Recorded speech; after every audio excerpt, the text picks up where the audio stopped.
18 number Rajkot જિલ્લાના ધોરાજી તાલુકામાં આવેલ સકુરા નદી કાંઠે આવેલ પંચનાથ મહાદેવ મંદિરમાં બિરાજમાન મહાદેવના લીકનો કુદરતી વરસાદ વરસતાના પાણીથી જળાભિષેક થયો છે. તો સૌરાષ્ટ્ર ગુજરાતમાં મેઘરાજ ઓરધોર પ્રકારે વરસી રહ્યા છે.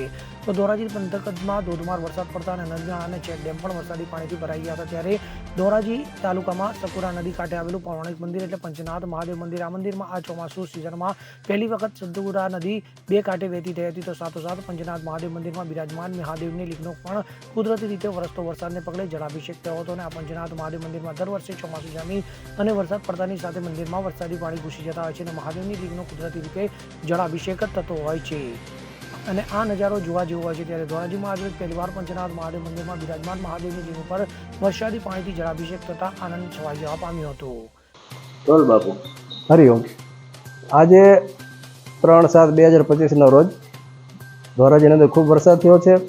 સફુરા નદી પણ બે કિનારે જઈ રહી છે. પંચનાથ મહાદેવના મંદિરને આજ પ્રથમવાર ભગવાનને જલાભિષેક કરી સફુરા નદી પણ ધન્યતા અનુભવે છે. અમે પણ અમારો સામાન ચારો તરફ ઉપર મૂકી અને અમારી સેફટી માટે બધી વસ્તુ જે સ્થાન ઉપર શોભે ત્યાં રાખી દીધી છે.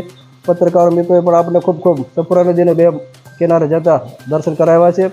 ખાસ વાતો એ કહેવાની છે, પત્રકાર મિત્રોનું જીવન એવું હોય છે, બીજાને સુધી કાને વાત પહોંચાડવા માટે પત્રકાર મિત્રો ખૂબ દૂર દૂર સુધી જઈ અને જહેમત ઉઠાવી અને આવા વિડીયો બનાવતા હોય છે. અમારે થોડી મિનિટ પહેલાં એક નાગ દેવતા પધારેલો, જેથી જે નાળામાંથી નાગને જવાનું તે જ જગ્યાએથી પત્રકારો મિત્રો નાહવાનું ત્યાં પડી ગયા અને ખ્યાલ ન કે કેટલા પગથિયા ઊંચા છે કેટલા નીચા છે.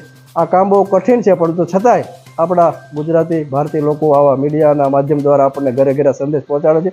એ લોકોને ખૂબ ખૂબ ધન્યવાદ. ભગવાન એની તંદુરસ્તી સારી રાખે અને આવા વિડીયો બનાવી અને જન જન સુધી સંદેશ પહોંચાડે. અસ્તુ. ધન્યવાદ. જય ગિરનારી. અલ્પેશ ત્રિવેદી સાથે CN24 ન્યૂઝ ધોરાજી. હવે જુઓ દેશ દુનિયાની તમામ ખબરો તમારી આંગળીના ટેરવે. ઉઠાવો મોબાઈલ અને Google Play Store પરથી ડાઉનલોડ કરો અમારી CN24 ન્યૂઝ મોબાઈલ એપ.